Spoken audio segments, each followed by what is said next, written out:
Hindi ko lang naintindihan si Eloy Burgess kasi Bisaya eh.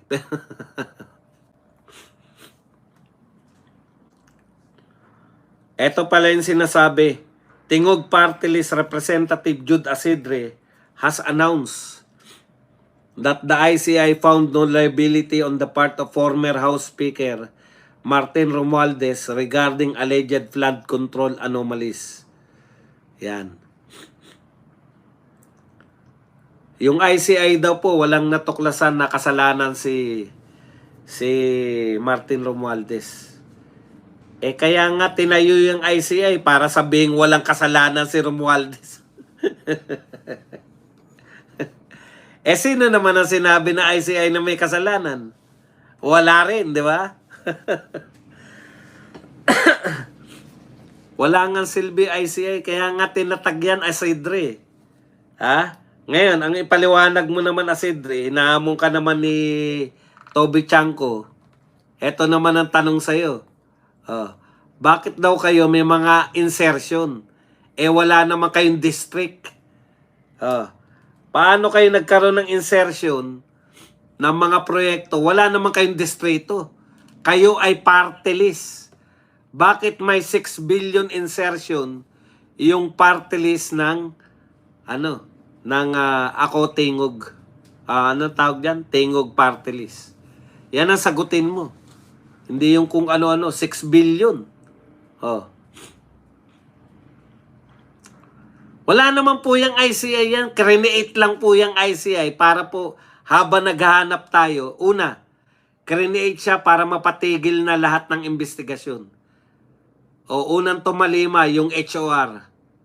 Yung Senate, tuloy-tuloy under kay Marcoleta. Kaya ang ginawa nila, tinanggal si Marcoleta. Nagkudita. Kudita. Ngayon, yun lang naman po talaga yun eh. Wala po talaga yan. Ngayon, nung nailagay na sa ombudsman si Boying, unti-unti na po na winawalan silbi na. Paano magkakasilbi yung ICI? Ilang buwan na ba nag-retire yung dalawa nilang commissioner? 3 lang ang commissioner, nag-resign pa yung dalawa.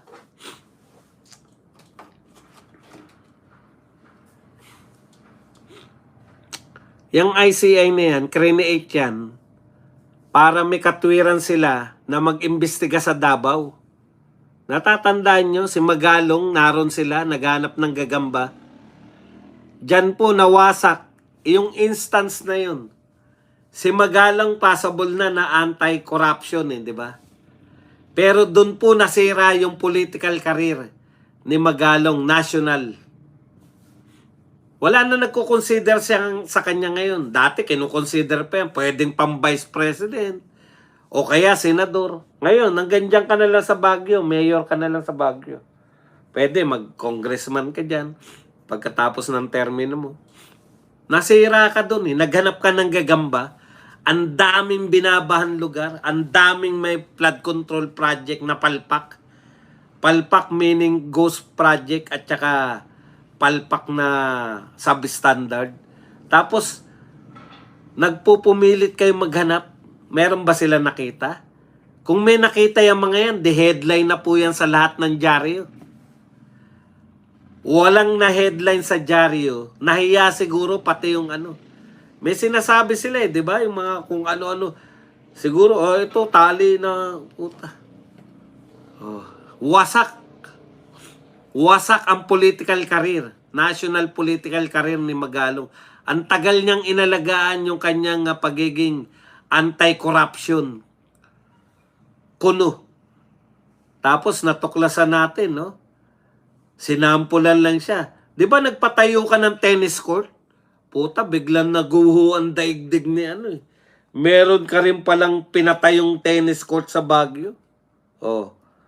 Naguho yung kanyang Siguro ang compromise niya, pupunta na lang siya sa Davao at maghanap doon ng katiwalian sa Davao. Alam po ninyo, tinigilan nila yung kay Pulong di ba? Punta sila sa Davao, wala silang nakita. Paano mo natiyak ba dong na wala ka nakita? Putya, ang dami nilang bayarang media. Eh, yung may nagsusuntukan nga sa Davao, putya, kala mo, buong Davao may nagsusuntukan mayat maya eh. Kada may mahuhuling droga sa Davao, headline eh. Davao na naman, nakahuli ng bypass operation. Yan pa, may makita silang flood control project na palpak. Hindi nila ibabalita. Kalokohan niya. Dolomite nga eh. Na ang tinutino eh. Mukhang tanga talaga. Kung mababalik ko lang yung sitwasyon. Pinagtatawanan ko lang kasi nakalimutan kong i-video. Sana tuwing sasabihin ko to, no? Ito po yung 3 kumag na malalaking news. Kada uulan, yan na ulan, nakaparada yung ABS-CBN, GMA7, tsaka TV5. Pucha, kukunan nila kung tatangayin yung Dolomite. Tanga nga. Mga tanging itong puta, halatang halata eh. Traffic lang nga, biruin nyo, traffic. Tama naman, pwede naman magkaroon ng traffic dun. Bakit ba bawal ba magkaroon ng traffic? Pero, traffic siguro yan, mga rush hour, gano'n.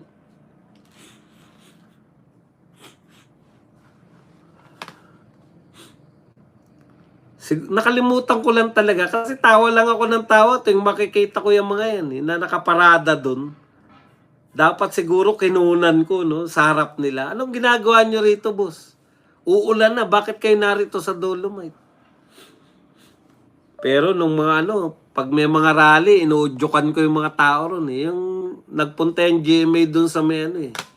Pagkatapos interviewin si Ka Eric. Doon ko na pinaringgan ng pinaringgan. Ang tatapang pa ng una ng mga hinayupak na yan eh. Nung sinabihan, wala kang alam, yung mga cameraman, wala kami alam dyan, wala. Wala kang alam. Pinalaya sila dun eh, sa may, nasa kami. Sige, panahon na para kayo ay magtika. Magtika. Panahon na po para tayo magtanong, magbigay ng reaksyon at tigit sa lahat, pwede po kayo magpakape. Yan, magpakape po kayo. Ay puta, hindi ko pala na to. Hindi ko pala nalagyan ng ng mga kung ano. Bugok din si Badong. Hindi ako nakapaglagay ng mga ads. Box. Sayang ang ating live. Sige. Tanong-tanong na po tayo. Kung may ghost at substandard project sa Davao, tsak araw-araw yan ng media at DDH. Correct. Sir Bats, magandang tanghali po.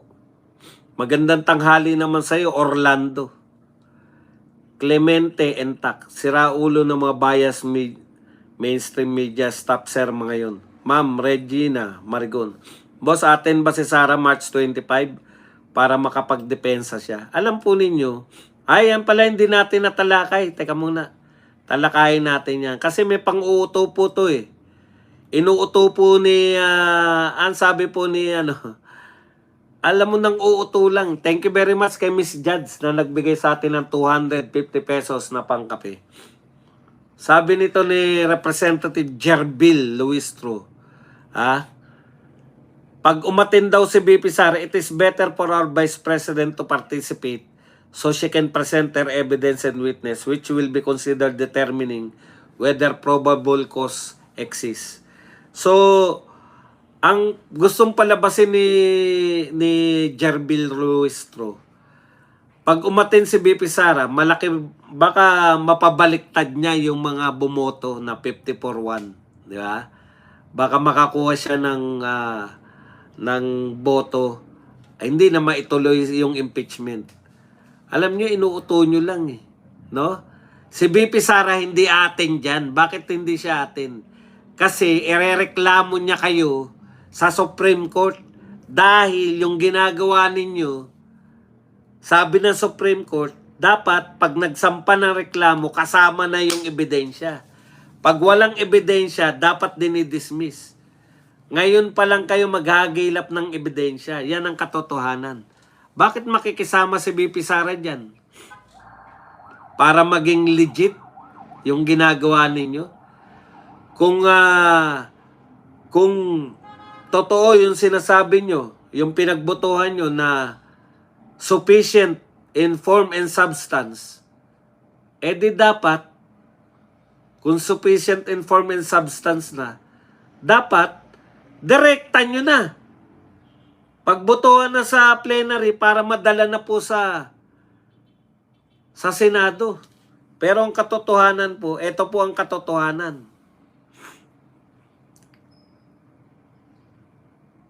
Kahit na anong krisis, buong mundo pinag-uusapan, saan tayo makakakuha ng langis, saan tayo, paano malulutas yung krisis na to. Kahit na anong krisis sa inyo, importante, ma-impeach pa rin si BP Sara. Bakit? Dahil ang mga atat na ma-impeach si BP Sara, mga magnanakaw. May gusto kayong, ayaw nyong mapanagot kayo. Yan ang katotohanan. Itatago nyo yung pagnanakaw ninyo. Baka utot mo, Luistro. Orlando Bautista, baka mapahiya na naman ang mga animal sa sobrang atat na atat sa impeachment. Ngek-ngek mo, Luistro, na mukhang demonyita. Basang-basa na ng mga Davao ang galaw ni Magalong, ready sila. Walang nakitang anomalya. Nabuking tuloy na hindi sila nabibigyan ng pondo. Wala na nga kayong pondo, hanapan nyo pa ng anomalya. Boss Baz, baka di nalaman ni Auntie Claire, iparating mo, sagot ni Libiste. Gagastosin niya hospital, magpatingin na daw siya dahil wala siyang obligasyon na bayaran. Naniningil kasi si Auntie Claire ng 500 million. Danyos.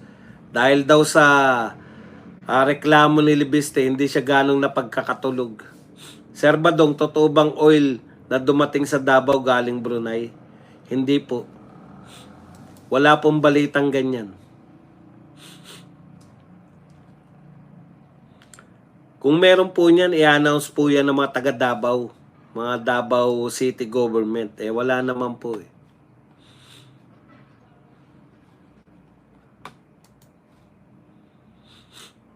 Pabati po, nanonood kami ni President Hoa Tumpang. Salamat, Sir Badong. Okay, DJ M. Max, mabuhay kayo dyan. Kasama mo si Hoa President Tumpang. Lunch po tayo, nakikinig lang ako, kuya, matalino na ako. Loka-loka talaga yan si Auntie Claire. Sabi ni Vince Redoble. Boss, nahawa yata kakay Marcos sa sipon. At ako po, nararamdaman ko kung tumutulo naman.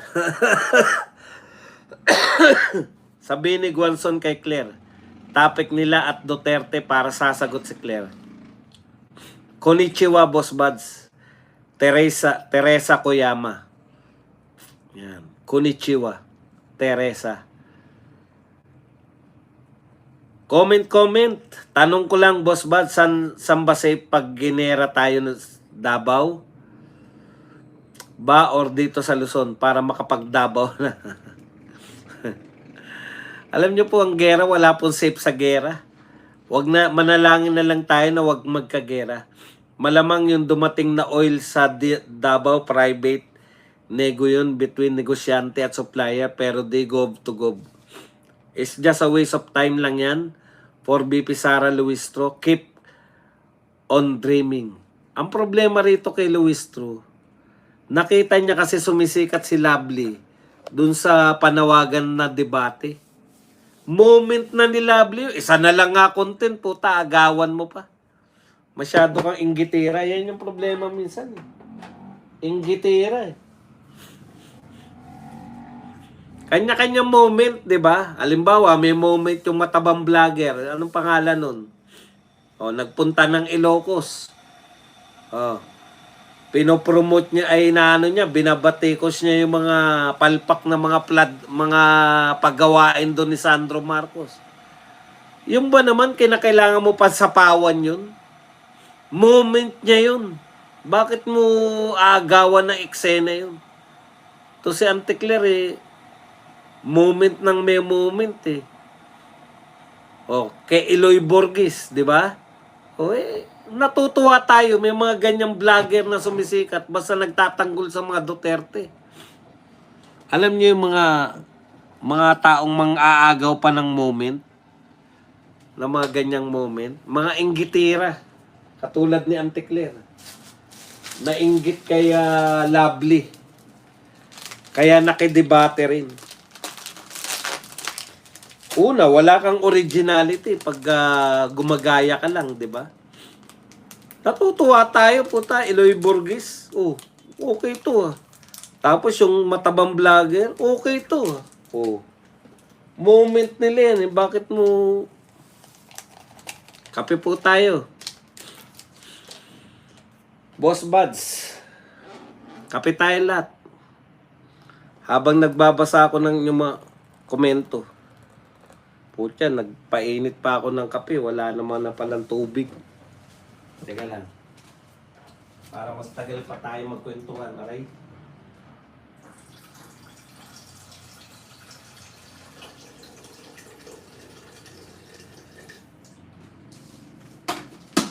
Hahabol ko lang kasi kalahating tasa lang yung tubig. Hahabulin lang natin yung kape. Boss Buzz, baka din nalaman ni Anticler na iparating mo sagot yan. Boss Buzz, mababa sa level mo tapos gusto ka nilang debatiin. Mga kumukuha lang ng clout yan kasi hindi nila makakuha ng mga views nung sarili lang nila. Parang yung mga pangit lang na Claire at Lovely. Correct. Sir Buzz, good noon dito po sa Brunei. 53 cents pa rin ang litro ng gasolina. O walang pagbabago kasi meron silang gasolina Kulang sa pansin nga mga ulaga na yan. Di yan papatulan. Oy, ganda ng damit. Ganda ba? Luma na to. Boss Buzz, di pala pwede ipa-submit sa mga bangko ang bank records ni BP. Sara kasi di Court and Justice Committee. Yan nga po ang usapin. Kaya pwede pong umasok na naman yung Supreme Court dyan. Boss, iyak si Mike. Tawa ng tawa si Marcoleta. Anong balita sa 18 Marines? Ganun pa rin. Hindi pa rin po sila mag-appear sa... Ang gusto lang naman natin sa 18 Marines, imbitahin sila dyan sa Senado. Pero ganun talaga Grabe ang taas ng gasolina sa Pilipinas. Sa Brunei, ganun pa rin daw po. Hindi sila apektado. May sarili sila Sir Bas, di ba may gas tayo sa Malampaya, anyari doon? Konti lang po yun. Boss, si Father Flavi gusto din magpa-debate. Debate.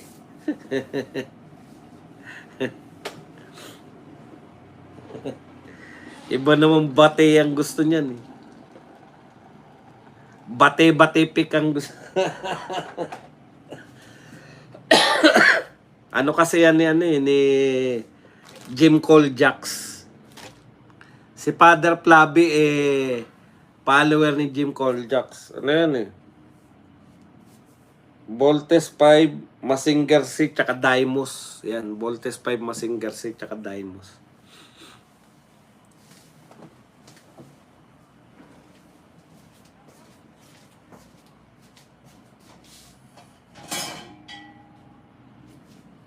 Mazinger Z. Sir Bas, di ba may gas tayo sa Malampaya? Ano nangyari doon? Nagagamit naman natin yung gas na yan, pero kulang yan sa atin pa lang. Good day, Bas. Ang Malampaya nagagamit sa 20% ng kuryente sa Luzon. Dito sa Taiwan, 3.24 peso lang ang tinaas. Hindi sila apektado. Ganun talaga Nasusuplayan sila Tayo lang naman masyadong apektado kasi direkta tayo, dun tayo sa Middle East kumukuha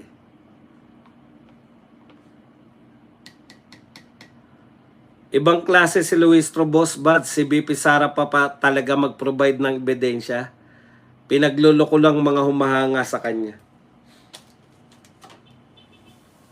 Talagang ano no, yung projection, mawawala yung projection.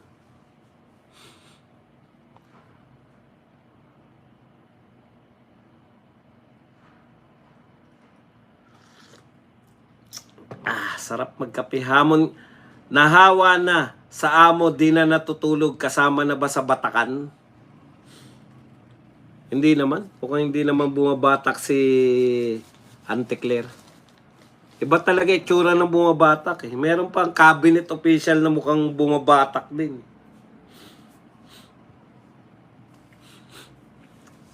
Hamon kayo ng hamon ng debate. Lumang style na yan. Ginamit ng Libos Badge yan kay Boy Pau Banban. Ginamit ko na nga yan eh. Tapos gagamitin sa akin ng mga bagitong vlogger.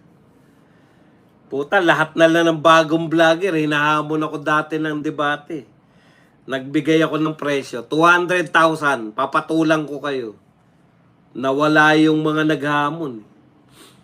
Sa Pinas, 300% nilaki sa gasolina. Ang iba nasa Asia, 40% lang tinaas na gasolina. Share ni Attorney Roque. Kita nyo? May saltik po ang bruhang Yusik.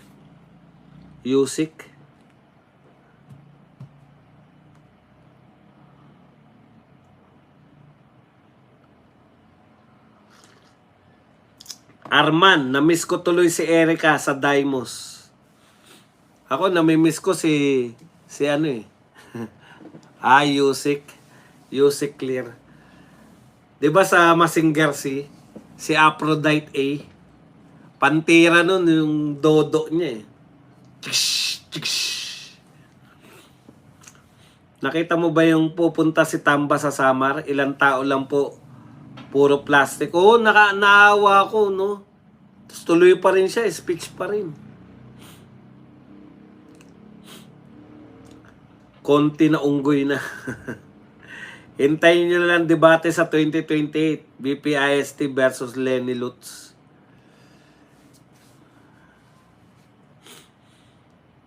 Oh, comment. Tanong.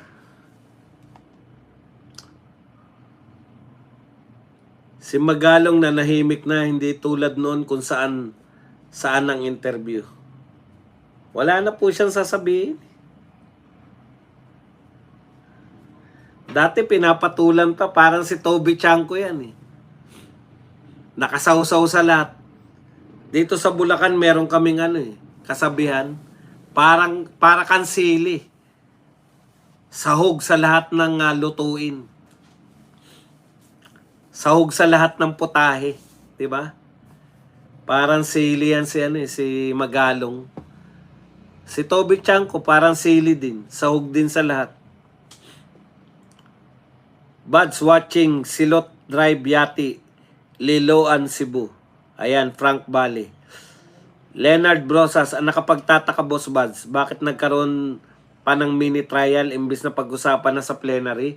Bakit may ganun pa Boss Buds? Wala kasi silang ebidensya.